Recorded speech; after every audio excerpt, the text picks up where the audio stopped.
ബാർക്കുമോർ പിതാവിനും പുത്രനും പരിശുദ്ധ റൂഹായിക്കും സ്തുതി ആദ്യം മുതൽ നമ്മുടെ മേൽ തൻ്റെ കരുണയും അനുഗ്രഹവും ഉണ്ടായിരിക്കുമാറാകട്ടെ. ആമേൻ. Praise the Lord. ഹല്ലേലൂയ. ദൈവത്തിൻ്റെ നാമത്തിന് മഹത്വം ഉണ്ടായിരിക്കട്ടെ. ദൈവത്തിൻ്റെ വലിയ കൃപയാൽ വീണ്ടും ദൈവവചനത്തിൻ്റെ കീഴിലായിരിക്കാൻ സ്വർഗത്തിൽ ദൈവം നമുക്കൊരുക്കിയ ഈ നല്ല അവസരത്തിനായി നന്ദി പറയാം. ദൈവത്തെ മഹത്വപ്പെടുത്താം. അനുഗ്രഹം പ്രാപിക്കാൻ എന്ത് ചെയ്യണമെന്നാണ് നാം ചിന്തിക്കുന്നത്. കർത്താവായ യേശുക്രിസ്തുവിലുള്ള വിശ്വാസം ഒരു വ്യക്തിയുടെ ജീവിതത്തിൽ ഏതെല്ലാം അനുഗ്രഹങ്ങൾ നൽകുന്നു എന്ന് നാം ചിന്തിക്കുകയാണ്, ധ്യാനിക്കുകയാണ്. യേശുക്രിസ്തുവിലുള്ള വിശ്വാസം ഒരു വ്യക്തിക്ക് നൽകുന്ന ഏറ്റവും വലിയ അനുഗ്രഹമാണ് ആത്മരക്ഷ.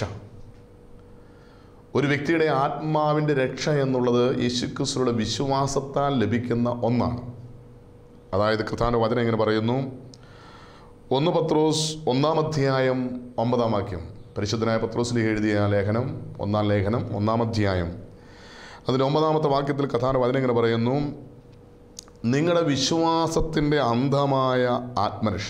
അതായത് വിശ്വാസത്തിൻ്റെ ഫലമായിട്ടാണ് ഒരു വ്യക്തിയുടെ ജീവിതത്തിൽ ആത്മരക്ഷ ലഭിക്കുന്നത്. ഇന്ന് ഒരു മനുഷ്യൻ ആത്മാവ് നിത്യമായ നാശത്തിന്, നരകത്തിന് അടിമയായി ജീവിക്കുമ്പോൾ, അതായത് പാപത്തിൻ്റെ ബന്ധനത്തിൽ, ലോകത്തിൻ്റെ മോഹത്തിനടിമപ്പെട്ട് ജഡത്തിൻ്റെ ആസക്തിയാൽ പിശാചിൻ്റെ കയ്യിലൊരു ഉപകരണമായി നിത്യനാശത്തിലേക്ക്, നിത്യനരകത്തിലേക്ക് പോകുമ്പോൾ ആ വ്യക്തിക്ക് നിത്യരക്ഷ ലഭിക്കുവാൻ, അതായത് ആത്മരക്ഷ ലഭിക്കുവാൻ ആ വ്യക്തിക്ക് ഉണ്ടായിരിക്കേണ്ട ഒന്നാണ് യേശുക്രിസ്തുവിലുള്ള വിശ്വാസം. യേശു എൻ്റെ കർത്താവാണ്, യേശു എൻ്റെ ദൈവമാണ്, യേശുക്രിസ്തു മുഖാന്തരമാണ് എനിക്ക് നിത്യരക്ഷ എന്ന് ആര് വിശ്വസിക്കുന്നോ അവർക്ക് ആത്മാവിൻ്റെ മേൽ രക്ഷയുണ്ട്. ഒരു മനുഷ്യൻ പാപം ചെയ്യുമ്പോൾ പാപത്തിൻ്റെ ശമ്പളമാണ് നിത്യമായ നരകം. ഒരു മനുഷ്യൻ പാപത്തിൻ്റെ അനന്തരഫലം നിത്യനാശമായി ആ വ്യക്തിയുടെ ജീവിതത്തിൽ അത് അനുഭവിക്കുകയാണ്. കർത്താവിൻ്റെ വചനം പരിശോധിക്കുമ്പോൾ നമുക്ക് വ്യക്തമായിട്ട് മനസ്സിലാക്കാൻ സാധിക്കും, പാപത്തിൻ്റെ ശമ്പളം മരണമാണ്. ഈ മരണം എന്ന് പറയുന്നത് വെളിപ്പാടിൻ്റെ പുസ്തകം 20-ാം അധ്യായം 14-ാം വാക്യത്തിൽ പറയുന്നു, മരണത്തെയും പാതാളത്തെയും തീപ്പൊയ്കയിൽ തള്ളിയിട്ടു. ഈ തീപ്പൊയ്കയാണ് രണ്ടാമത്തെ മരണം. അതായത് വിശുദ്ധ ഗ്രന്ഥത്തിൽ മരണം എന്ന് പറയുന്നത് രണ്ടാമത്തെ മരണമായ തീപ്പൊയ്കയാണ്. ഒരു മനുഷ്യൻ പാപത്തിൽ ജീവിച്ചാൽ, പാപത്തിൽ മരിച്ചാൽ ആ മനുഷ്യൻ ലഭിക്കുന്നത്, പാപത്തിൻ്റെ ശമ്പളം എന്ന് പറയുന്നത് രണ്ടാമത്തെ മരണമായ നിത്യ നരകാഗ്നിയാണ്. അതുകൊണ്ട് ഒരു മനുഷ്യൻ ഒരിക്കലും നശിച്ചു പോകാൻ ദൈവം ആഗ്രഹിക്കുന്നില്ല. കർത്താവിൻ്റെ വചനം പരിശോധിക്കുമ്പോൾ യേശുക്രിസ്തു വ്യക്തമായി പഠിപ്പിക്കുന്നു, ഈ ചെറിയവരിൽ ഒരുവൻ പോലും നശിച്ചു പോകുവാൻ എൻ്റെ സ്വർഗസ്ഥനായ പിതാവ് ആഗ്രഹിക്കുന്നില്ല. അതായത് ഒരു മനുഷ്യൻ പോലും നശിച്ച് നരകത്തിൽ പോകാൻ ദൈവം ആഗ്രഹിക്കുന്നില്ല. ഒരു മനുഷ്യൻ പാപം ചെയ്യുമ്പോൾ ദൈവത്തിന് വേദനയാണ്. കാരണം പാപം ചെയ്യുന്ന മനുഷ്യൻ നിത്യ നരകാഗ്നിയിൽ വെന്തെരിയും. ഇത് ദൈവത്തിന് വ്യക്തമായിട്ടറിയാം. അതുകൊണ്ട് ഒരു പാപിയെ കാണുമ്പോൾ ദൈവം കരയുകയാണ്. യെശയ്യാപ്രവാചകന്റെ പുസ്തകം 1-ാം അധ്യായം 4-ാം വാക്യം, ദൈവം ഒരു മനുഷ്യനെ കണ്ടുകൊണ്ട് അയ്യോ എന്ന് നിലവിളിച്ച് കരയുക. ഒരു മനുഷ്യനെ കണ്ടുകൊണ്ട് ദൈവം അയ്യം വിളിച്ച് കരയാൻ എന്താണ് കാരണം? പാപമാണ്. അവിടെ വചനം പറയുന്നത് ഇങ്ങനെയാണ്, അയ്യോ പാപമുള്ള ഒരു മനുഷ്യൻ, അകൃത്യഭാരം ചുമക്കുന്ന ജനം, ദുഷ്പ്രവർത്തിക്കാരുടെ മക്കൾ, വഷളായി നടക്കുന്നവർ, ഇസ്രായേലിൻ്റെ പരിശുദ്ധനായ ദൈവത്തെ മറന്നവർ പിന്നിലേക്ക് മാറിക്കളഞ്ഞിരിക്കുകയാണ്. ഒരു പാപിയെ കാണുമ്പോൾ ദൈവം അയ്യം വിളിച്ച് അയ്യോ എന്ന് നിലവിളിച്ച് കരയുകയാണ്.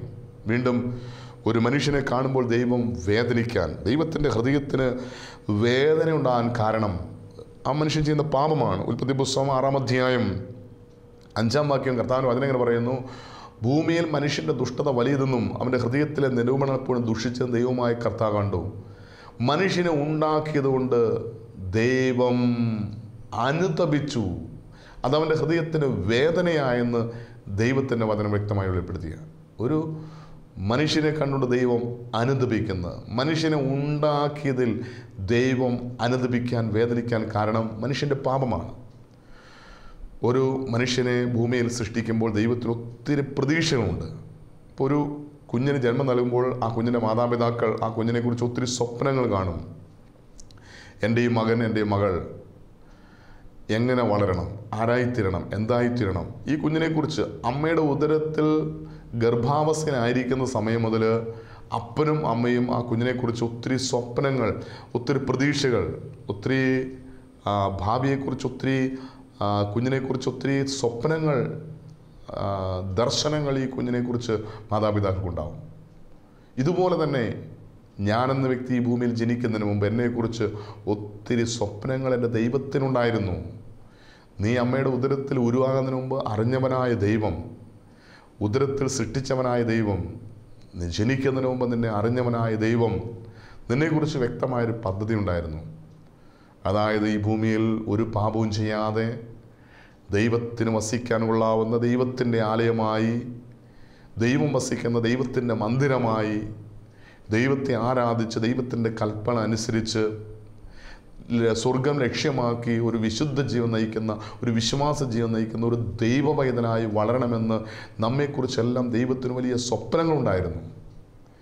എന്നാൽ ദൈവത്തിൻ്റെ ആഗ്രഹങ്ങൾക്കെതിരായി മനുഷ്യൻ പാപം ചെയ്യുമ്പോൾ ആ മനുഷ്യൻ്റെ ആത്മാവിൻ്റെ നിത്യനാശം കണ്ടുകൊണ്ട് ദൈവം വേദനിക്കുക. അതിനാ പറയുന്നു, ഇയ്യോബിൻ്റെ പുസ്തകം 15-ാം അധ്യായം 16-ാം വാക്യം, വെള്ളം പോലെ അകൃത്യം കുടിക്കുന്ന ജനം. ദൈവം മനുഷ്യനെ കണ്ടുകൊണ്ട് പറയുന്ന വാക്കിതാണ്. ഇന്നത്തെ ഈ ലോകത്തിലേക്ക് ദൈവം നോക്കുമ്പോൾ, അല്ലെങ്കിൽ ദൈവത്തിൻ്റെ കണ്ണിലൂടെ നാം ഈ ലോകത്തിലേക്ക് നോക്കുമ്പോൾ കാണുന്ന കാഴ്ച എന്താ? വെള്ളം കുടിക്കുന്ന പോലെ പാപം ഊറ്റിക്കുടിക്കുന്ന ജനങ്ങൾ. അത് കൊച്ചു കുഞ്ഞുങ്ങൾ മുതൽ വാർദ്ധക്യമായിരിക്കുന്നവർ പോലും പാപത്തെ പച്ചവെള്ളം പോലെ ഊറ്റിക്കുടിക്കുന്ന ഈ ലോകത്തിൽ ഒരു മനുഷ്യൻ പാപം ചെയ്യുന്ന കാണുമ്പോൾ ദൈവത്തിൻ്റെ ഹൃദയത്തിന് വേദന. കാരണം അവൻ്റെ ആത്മാവിൻ്റെ നിത്യനാശത്തെ കണ്ടുകൊണ്ട് ദൈവം വേദനിക്കുക. ദൈവത്തിൻ്റെ കണ്ണിലൂടെ കാണുന്ന സകലർക്കും ഈ വേദന ഉണ്ടാകും. പാപത്തെ പച്ചവെള്ളം പോലെ ഊറ്റിക്കുടിക്കുന്ന ജനത്തെ കാണുമ്പോൾ ദൈവം വസിക്കുന്ന ഒരു വ്യക്തിക്ക് വേദന ഉണ്ടാകും. നമ്മുടെ ഹൃദയത്തിൽ അങ്ങനൊരു വേദന ഉണ്ടോ? എന്നാൽ ഈ പാപത്തിൻ്റെ അടിമനുഖത്തിൽ നിന്ന്, നിത്യനാശത്തിൽ നിന്ന്, മനുഷ്യൻ്റെ ആത്മനാശത്തിൽ നിന്ന് അവൻ്റെ ആത്മാവിനെ രക്ഷിക്കാൻ വേണ്ടിയാണ് കർത്താവായ യേശു ക്രിസ്തു വിശ്വാസം എന്നൊരു കൃപ ദൈവം ദാനമായി നൽകിയിരിക്കുന്നത്. അതായത് പാപത്തിൽ ജീവിക്കുന്ന ഏതൊരു വ്യക്തിക്കും, ആത്മനാശം അനുഭവിക്കുന്ന ഏതൊരു വ്യക്തിക്കും, നിത്യനാശത്തിലേക്ക്, നിത്യനരകത്തിലേക്ക് യാത്ര ചെയ്യുന്ന ഏതൊരു വ്യക്തിക്കും നിത്യരക്ഷ പ്രാപിക്കുവാൻ, നിത്യജീവൻ പ്രാപിക്കാൻ ദൈവം ആ വ്യക്തിയിൽ നിക്ഷേപിച്ചിരിക്കുന്ന ഒരു കൃപയാണ് വിശ്വാസം. ഒരു മനുഷ്യൻ യേശുക്രിസ്തുവിൽ വിശ്വസിച്ചാൽ ആ മനുഷ്യന് നിത്യനാശത്തിൽ നിന്ന് നിത്യരക്ഷയിലേക്കുള്ള ഒരു കൃപ ലഭിക്കുകയാണ്. കർത്താവിന്റെ വചനം പരിശോധിക്കുമ്പോൾ ഇത് ദൈവം എല്ലാ മനുഷ്യർക്കും ദാനമായി നൽകിയിരിക്കുന്ന ഒരു അനുഗ്രഹമാണ്. എഫെസ്യ ലേഖനം 2-ാം അധ്യായം 8-9 വാക്യങ്ങൾ പരിശോധിക്കുമ്പോൾ കർത്താവിന്റെ വചനം ഇങ്ങനെ പറയുന്നു, കൃപയാലല്ലോ വിശ്വാസം മൂലം നിങ്ങൾ രക്ഷിക്കപ്പെട്ടിരിക്കുന്നത്, അതിന് നിങ്ങൾ കാരണമല്ല, അത് ദൈവത്തിൻ്റെ ദാനമത്രേ. ആരും പ്രശംസിക്കാതിരിപ്പാൻ ഒരു പ്രവൃത്തികളും രക്ഷയ്ക്ക് കാരണമല്ല എന്ന് ദൈവത്തിൻ്റെ വചനം വെളിപ്പെടുന്നു. അതായത് ഒരു മനുഷ്യൻ പാപം ചെയ്ത് അവൻ്റെ ആത്മാവിനെ നിത്യനാശത്തിലേക്ക്, നിത്യനരകത്തിലേക്ക്, നരകാഗ്നിയിലേക്ക് തള്ളിയിടുമ്പോൾ ആ വ്യക്തിയെ രക്ഷിക്കുവാൻ വേണ്ടി ദൈവം ആ വ്യക്തിയിൽ നിക്ഷേപിക്കുന്ന ഒന്നാണ് വിശ്വാസം. വചനം പറയുകയാണ്, വിശ്വാസം എന്നത് കൃപയാൽ ലഭിക്കുന്നതാണ്. കൃപ എന്ന വാക്കിൻ്റെ അർത്ഥം അർഹതയില്ലാത്ത ദാനം. ഒരിക്കൽ പോലും നമുക്ക് യോഗ്യതയില്ലാതിരിക്കെ ദൈവം ദാനമായി നൽകുന്ന ഒന്നാണ് വിശ്വാസം. അങ്ങനെ ദൈവം കൃപയായി എനിക്ക് നൽകിയിരിക്കുന്ന വിശ്വാസം മൂലം എൻ്റെ ആത്മാവിനെ ഞാൻ രക്ഷിക്കുകയാണ്. വിശ്വാസത്താൽ, കൃപയാൽ നിങ്ങൾ വിശ്വാസം മൂലം രക്ഷിക്കപ്പെട്ടിരിക്കുന്നു. അതായത് ഒരു മനുഷ്യൻ്റെ ആത്മരക്ഷ എന്ന് പറയുന്നത് കൃപയാലുള്ള വിശ്വാസം വഴിയാണ്. അതായത് എനിക്ക് ഒരിക്കൽ പോലും അർഹതയില്ല, കാരണം ഞാൻ പാപിയായി എനിക്ക് ഒരിക്കലും നിത്യരക്ഷ പ്രാപിക്കുവാൻ, നിത്യജീവൻ പ്രാപിക്കാൻ യോഗ്യതയില്ല. അപ്പോൾ ഒരിക്കൽ പോലും യോഗ്യതയില്ലാത്ത എനിക്ക് ദൈവം കൃപയായി നൽകുന്ന വിശ്വാസം മൂലം എനിക്ക് രക്ഷയുണ്ട്. അതായത് യേശു എൻ്റെ കർത്താവാണ്, യേശു എൻ്റെ ദൈവമാണ്, യേശു എൻ്റെ പാപങ്ങൾക്ക് പരിഹാര ബലിയായി തീരുവാൻ എഴുന്നള്ളി വന്ന ഏക സത്യ നിത്യദൈവമാണെന്ന് ഞാൻ വിശ്വസിക്കുന്ന മുഖാന്തരം ആ യേശുക്രിസ്തുള്ള വിശ്വാസത്താൽ എനിക്ക് രക്ഷ ലഭിച്ചിരിക്കുകയാണ്, നിത്യരക്ഷ ലഭിച്ചിരിക്കുകയാണ്, പാപമോചനം ലഭിച്ചിരിക്കുകയാണ്, ആത്മരക്ഷ പ്രാപിച്ചിരിക്കുകയാണ്. യേശു എൻ്റെ ദൈവമാണ്. യേശുവിൻ്റെ പാപങ്ങളിൽ നിന്ന് രക്ഷിക്കുവാൻ വേണ്ടിയാണ് സ്വർഗം വിട്ടി ഭൂമിയിലേക്ക് എഴുന്നള്ളി വന്നത്. യേശു എൻ്റെ പാപത്തിന് പരിഹാര ബലിയായി എനിക്ക് വേണ്ടി കുരിശിൽ മരിച്ചു. അവൻ എൻ്റെ പാപത്തിന് പരിഹാര ബലിയായി മരണത്തെ ജയിച്ച് ഉയർത്തെഴുന്നേറ്റു. അവൻ ഇന്നും എനിക്ക് പാപപരിഹാര ബലിയായി പരസ്യയാഗമായി നിൽക്കുന്നു എന്നുള്ള സത്യം ആര് വിശ്വസിക്കുന്നോ ആ വ്യക്തിക്കാണ് നിത്യരക്ഷ. വചനം പറയുന്നു, റോമാലേഖനം 3:25, വിശ്വസിക്കുന്നവർക്ക് അവൻ തൻ്റെ രക്തം മൂലം പ്രായശ്ചിത്തമാകുവാൻ പിതാവായ ദൈവം തൻ്റെ പുത്രനായ യേശുവിൻ്റെ രക്തം ഇന്നും പരസ്യമായി നിർത്തിയിരിക്കുക. 2000 വർഷങ്ങൾക്ക് മുമ്പ് കാൽവറി മലയിൽ ക്രൂശിൽ തകർക്കപ്പെട്ട യേശുവിൻ്റെ ആ ശരീരത്തിൽ നിന്ന് ഒഴുകിയിറങ്ങുന്ന രക്തത്തുള്ളികൾ ഇന്നും എൻ്റെ ആത്മരക്ഷയ്ക്കായി ഇന്നും ഒഴുകിക്കൊണ്ടിരിക്കുന്നു എന്ന് ആര് വിശ്വസിക്കുന്നു ആ വ്യക്തിക്കാണ് നിത്യരക്ഷ. അതിനും പറയുന്നു, വിശുദ്ധ യോഹന്നാൻ്റെ ലേഖനം 1 യോഹന്നാൻ 1-ാം അധ്യായം 9-ാം വാക്യത്തിൽ കർത്താവ് വചനം പറയുന്നു, 1:7 പറയുന്നു, അവൻ്റെ പുത്രനായ യേശുവിൻ്റെ രക്തം സകല പാപം പോക്കി നമ്മെ ശുദ്ധീകരിക്കുന്നു.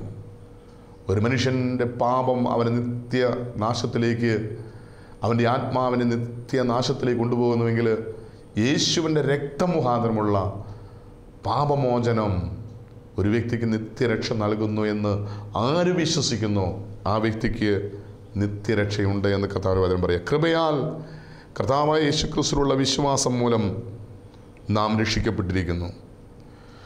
അതിന് നിങ്ങൾ കാരണമല്ല, അത് ദൈവത്തിൻ്റെ ദാനമാണ്. ഈ രക്ഷ, ആത്മരക്ഷ എന്ന് പറയുന്നത് ദൈവത്തിൻ്റെ ദാനമാണ്. അതായത് ഒരു മനുഷ്യൻ രക്ഷിക്കപ്പെടാനായിട്ട് ഒരു പ്രവൃത്തി കാരണമല്ല. വചനം പറയുകയാണ്, ആരും പ്രശംസിക്കാതിരിപ്പാൻ ഒരു പ്രവൃത്തിയും കാരണമല്ല എന്ന് ചിലർ പറയുന്നു. ആ വ്യക്തി മുഖാന്തരം ഞാൻ രക്ഷിക്കപ്പെട്ടു, അല്ലെങ്കിൽ ഈ സഭയിൽ വന്നതുകൊണ്ട് ഞാൻ രക്ഷിക്കപ്പെട്ടു, അല്ലെങ്കിൽ ഞാൻ ഈ കൂട്ടായ്മയിൽ വന്നുകൊണ്ട് രക്ഷിക്കപ്പെട്ടു. ഇത് പറയുന്നത് തെറ്റാണ്.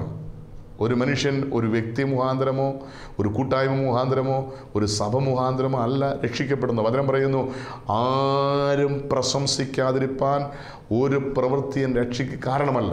ഒരു മനുഷ്യൻ്റെ നിത്യരക്ഷയ്ക്ക്, ആത്മരക്ഷയ്ക്ക് കാരണം ആ വ്യക്തി ലഭിച്ച കൃപയാൽ ലഭിച്ച വിശ്വാസത്താലാണ്.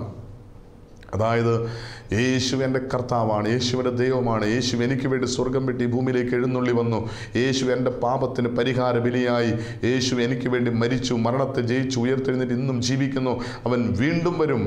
ആ യേശു എനിക്ക് വേണ്ടി ഒരുക്കിയിരിക്കുന്ന നിത്യമായ സ്വർഗരാജ്യം എനിക്ക് ദാനമായി നൽകുമെന്ന് ആര് വിശ്വസിക്കുന്നോ, വിശ്വസിക്കുന്ന ആ വ്യക്തി രക്ഷിക്കപ്പെട്ട് കഴിഞ്ഞു. ആ വ്യക്തിയുടെ രക്ഷയ്ക്ക് കാരണം മറ്റൊരു പ്രവൃത്തിയല്ല, ഒരു വ്യക്തിയല്ല, ഒരു മുഖാന്തരമല്ല. ഒരു വ്യക്തിയുടെ നിത്യരക്ഷയ്ക്ക് മുഖാന്തരം ദൈവം കൃപയായി നൽകിയ ആ വിശ്വാസമാണ്. അതായത് യേശുക്രിസ്തു എൻ്റെ കർത്താവും ദൈവമാണെന്ന് വിശ്വസിക്കുന്ന ഏതൊരു വ്യക്തിക്കും നിത്യരക്ഷയുണ്ട്. യേശു പറഞ്ഞു, ഞാൻ തന്നെ വഴിയും സത്യവും ജീവനുമാകുന്നു, ഞാൻ മുഖാന്തരമല്ലാതെ ആർക്കും എൻ്റെ പിതാവിൻ്റെ സന്നിധിയിൽ, അതായത് നിത്യമായ സ്വർഗരാജ്യത്തിൽ പ്രവേശിക്കാൻ സാധ്യമല്ല. അങ്ങനെയാണെങ്കിൽ സ്വർഗത്തിലേക്കുള്ള ഏക വഴി യേശുക്രിസ്തുള്ള വിശ്വാസമാണ്. യേശുക്രിസ്തു മാത്രമാണ് സ്വർഗത്തിലേക്കുള്ള ഏക വഴി. യേശുക്രിസ്തുവിലൂടെ അല്ലാതെ, യേശുക്രിസ്തുള്ള വിശ്വാസത്തിൽ അല്ലാതെ ആർക്കും നിത്യരക്ഷ പ്രാപിക്കാൻ സാധിക്കുകയില്ല. അതുകൊണ്ട് യേശു പറഞ്ഞു, എന്നെ കൂടാതെ നിങ്ങൾക്ക് ഒന്നും ചെയ്യാൻ സാധ്യമല്ല. ഈ ലോകത്തിൽ പാപമോചനവും നിത്യരക്ഷയും എല്ലാം യേശുക്രിസ്തുവിനെ കൂടാതെ സാധ്യമല്ല. അതുകൊണ്ട് യേശു എൻ്റെ സകല പ്രശ്നത്തിനും മതിയായ ദൈവമാണ്. അവനെൻ്റെ പാപങ്ങളെ മോചിക്കുവാൻ, എൻ്റെ രോഗങ്ങൾക്ക് സൗഖ്യം നൽകുവാൻ, എൻ്റെ ആത്മാവിന് നിത്യരക്ഷ നൽകുവാൻ മതിയായ ദൈവമാണെന്ന് ആര് വിശ്വസിക്കുന്നു അവർക്കാണ് നിത്യരക്ഷ. അതുകൊണ്ട് ഈ വിശ്വാസം നമ്മുടെ ഹൃദയത്തിലുണ്ടോ ഇല്ലയോ എന്ന് ശോധന ചെയ്യണം. ഈ വിശ്വാസത്തിൽ ഇന്ന് വരെ ഞാൻ ആയിട്ടില്ല എങ്കിൽ കൃപയാലുള്ള ഈ വിശ്വാസത്തിന് വേണ്ടി ദാഹിക്കണം. കർത്താവേ, യേശുവിൻ്റെ കൂടെ നടന്ന ശിഷ്യന്മാർ പോലും ഇങ്ങനെ പ്രാർത്ഥിച്ചു, കർത്താവേ ഞങ്ങളുടെ വിശ്വാസം വർദ്ധിപ്പിക്കണമേ, ഞങ്ങളുടെ വിശ്വാസം വർദ്ധിപ്പിക്കണമേ. നമുക്ക് പ്രാർത്ഥിക്കാൻ സാധിക്കണം, കർത്താവായ യേശുവേ എൻ്റെ വിശ്വാസം വർദ്ധിപ്പിക്കണമേ. യേശു കർത്താവാണെന്ന് വിശ്വസിക്കുവാൻ, യേശുവിൻ്റെ ദൈവമാണെന്ന് വിശ്വസിക്കുവാൻ, അത് പരിശുദ്ധാത്മാവിനെ കൂടാതെ ആർക്കും സാധ്യമല്ല എന്ന് ദൈവത്തിൻ്റെ വചനം പഠിപ്പിക്കുന്നുണ്ട്. പരിശുദ്ധാത്മാവ് മുഖാന്തരമല്ലാതെ യേശു കർത്താവാണെന്ന് ആർക്കും പറയുവാൻ സാധിക്കുകയില്ല. അങ്ങനെയാണെങ്കിൽ യേശുവിൻ്റെ കർത്താവാണ്, യേശുവിൻ്റെ ദൈവമാണെന്ന് ഞാൻ പറയണമെങ്കിൽ ഹൃദയത്തിൽ വിശ്വസിക്കണമെങ്കിൽ പറയണമെങ്കിൽ അത് പരിശുദ്ധാത്മാവിനെ കൂടാതെ സാധിക്കുകയില്ല. അതുകൊണ്ട് നാം പരിശുദ്ധാത്മാവോട് പ്രാർത്ഥിക്കണം. പരിശുദ്ധാത്മാവായ ദൈവമേ, എൻ്റെ വിശ്വാസം വർദ്ധിപ്പിക്കണമേ. യേശുവിൻ്റെ കർത്താവാണ്, യേശുവിൻ്റെ ദൈവമാണ്. യേശു എനിക്ക് വേണ്ടി ക്രൂശിൽ മരിച്ച് മരണത്തെ ജയിച്ച് ഉയർത്തെഴുന്നേറ്റ് ഇന്നും ജീവിക്കുന്ന ഏക സത്യ നിത്യ ദൈവമാണെന്ന് വിശ്വസിക്കുവാനുള്ള കൃപ അഭിഷേകമായി എനിക്ക് നൽകണമേ എന്ന് ആര് പ്രാർത്ഥിക്കുന്നോ അവർക്ക് കൃപയാൽ വിശ്വാസത്തിൻ്റെ വരം ലഭിക്കും.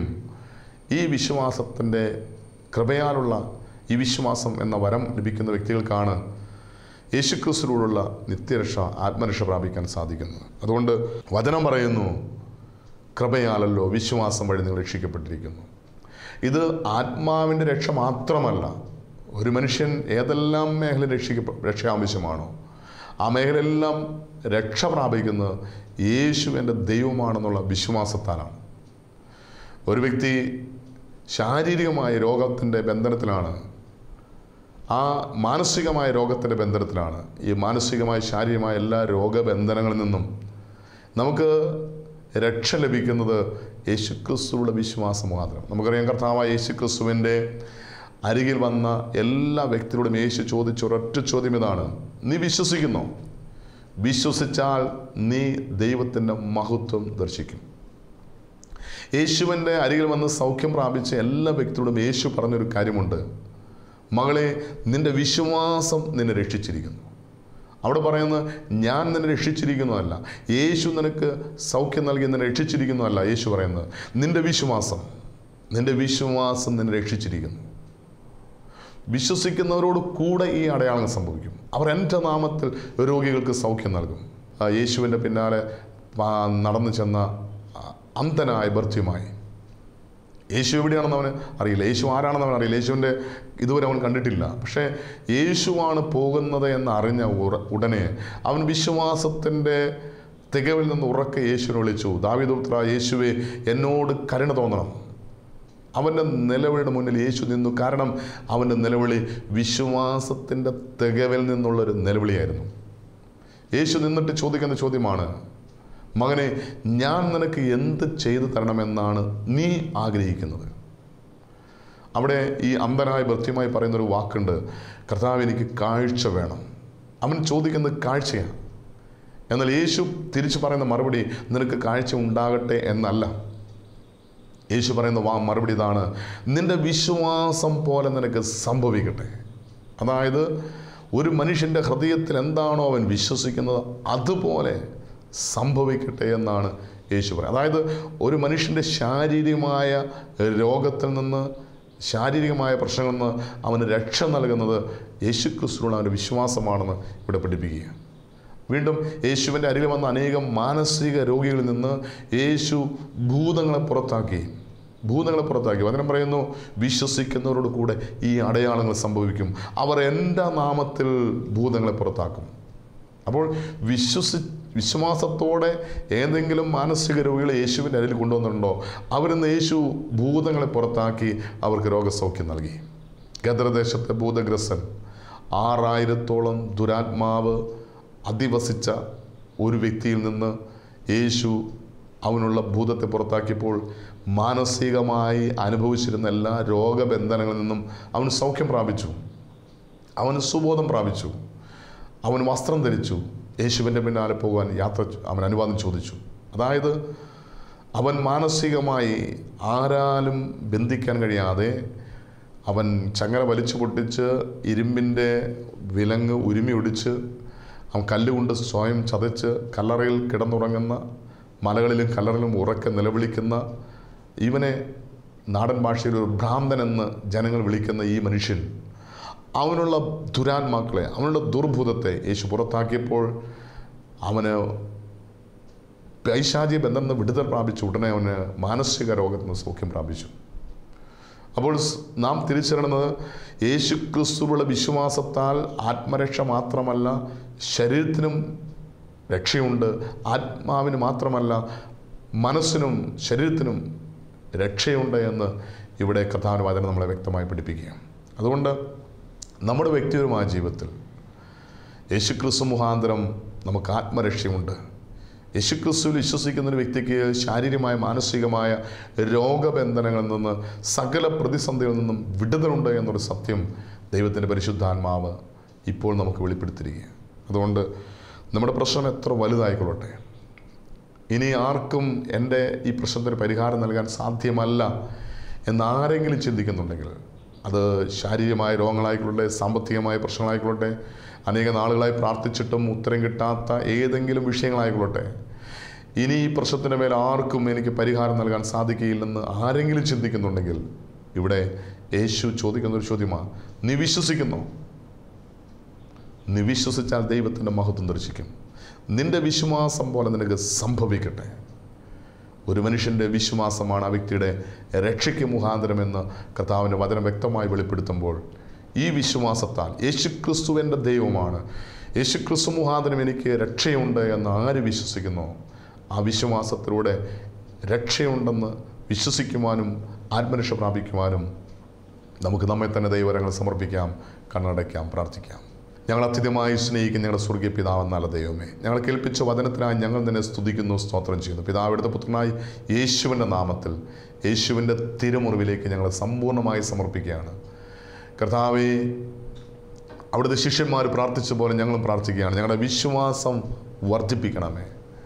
കൃപയാലുള്ള വിശ്വാസത്താൽ ഞങ്ങൾക്ക് നിത്യരക്ഷയുണ്ട്, ആത്മരക്ഷയുണ്ടെന്ന് തിരിച്ചറിയുവാനും അതനുസരിച്ച് ആത്മരക്ഷ പ്രാപിക്കുവാനും ഞങ്ങളുടെ വിശ്വാസത്തെ വർദ്ധിപ്പിക്കണമേ. കർത്താവായ യേശുവേ, നീ മാത്രമാണ് ഏക സത്യദൈവമെന്നും, യേശുവേ, അങ്ങ് ഞങ്ങളുടെ പാപത്തിന് പരിഹാര ബലിയാണ്. അങ്ങ് ഞങ്ങൾക്ക് വേണ്ടി സ്വർഗം വിട്ട് ഭൂമിയിലേക്ക് എഴുന്നള്ളി വന്നു. ഞങ്ങളുടെ പാപത്തിന് പരിഹാര ബലിയായി ഞങ്ങൾക്ക് വേണ്ടി ക്രൂശിൽ മരിച്ചു. അവിടെ ഞങ്ങൾക്ക് വേണ്ടി മരണത്തെ ജയിച്ച് ഉയർത്തെഴുന്നേറ്റ് ഇന്നും ജീവിക്കുന്ന ദൈവമാണെന്ന് ഞങ്ങൾ വിശ്വസിക്കുന്ന കർത്താവേ, ഞങ്ങൾ ഏറ്റുപറയുന്ന കർത്താവേ, ഈ സ്വരം കേൾക്കുന്ന ഈ വചനത്തിലായിരിക്കുന്ന എല്ലാവരെയും നിൻ്റെ കരങ്ങളിൽ സമർപ്പിക്കുന്നു. കർത്താവരുടെ വിശ്വാസം വർദ്ധിപ്പിക്കണമേ. നമ്മുടെ ആത്മരക്ഷയ്ക്ക് വേണ്ടി ഞങ്ങൾ പ്രാർത്ഥിക്കുന്നു. പാപത്തിൻ്റെ ബന്ധനത്തിൽ നിത്യനാശത്തിലേക്ക്, നരകത്തിലേക്ക് നടന്നു പോകുന്ന ഏതെങ്കിലും വ്യക്തികൾ ഈ സ്വരം കേൾക്കുന്നുണ്ടെങ്കിൽ പാപമോചനവും നിത്യരക്ഷയും നൽകണം. ശാരീരികമായ മാനസികമായ രോഗബന്ധനത്തിലായിരിക്കുന്ന ആരെങ്കിലും ഈ സ്വരം കേൾക്കുന്നുണ്ടെങ്കിൽ ശാരീരിക രോഗത്തിൻ്റെ ബന്ധനത്തിൽ നിന്ന്, മാനസിക രോഗത്തിൻ്റെ ബന്ധനത്തിൽ നിന്ന് യേശുവിൻ്റെ നാമത്തിൽ, യേശുവിലുള്ള വിശ്വാസത്താൽ രക്ഷ നൽകി, സൗഖ്യം നൽകി, വ്യക്തിപരമായി കുടുംബമായി അനുഗ്രഹിക്കുമാറാണെന്ന് പ്രാർത്ഥിക്കുന്നു. പരിശുദ്ധ അമ്മേ ദൈവമാതാവേ, ഞങ്ങളുടെ വിശ്വാസം വർദ്ധിക്കുവാൻ, വിശ്വാസത്തിലൂടെ ഞങ്ങൾക്ക് രക്ഷ പ്രാപിക്കുവാൻ, നിത്യരക്ഷ പ്രാപിക്കുവാൻ ഞങ്ങൾക്ക് വേണ്ടി പ്രാർത്ഥിക്കണമേ. സകല ശുദ്ധിമാന്മാരെ ശുദ്ധിമതിൽ ഞങ്ങൾക്ക് വേണ്ടി പ്രാർത്ഥിക്കണമേ. എല്ലാ മഹത്വം പിതാവിടുന്ന് മാത്രം എടുക്കണം. എല്ലാം ഞങ്ങൾക്ക് വേണ്ടി ക്രൂശിൽ മരിച്ച് മരണത്തെ ജയിച്ച് ഉയർത്തെഴുന്നേറ്റ് ഇന്നും ജീവിക്കുന്ന ഞങ്ങളുടെ കർത്താവ്, ഞങ്ങളുടെ ദൈവമായ യേശുവിൻ്റെ നാമത്തിൽ പ്രാർത്ഥിക്കുമ്പോൾ കൃപയോടെ കേൾക്കണം നല്ല പിതാവേ. ആമേൻ.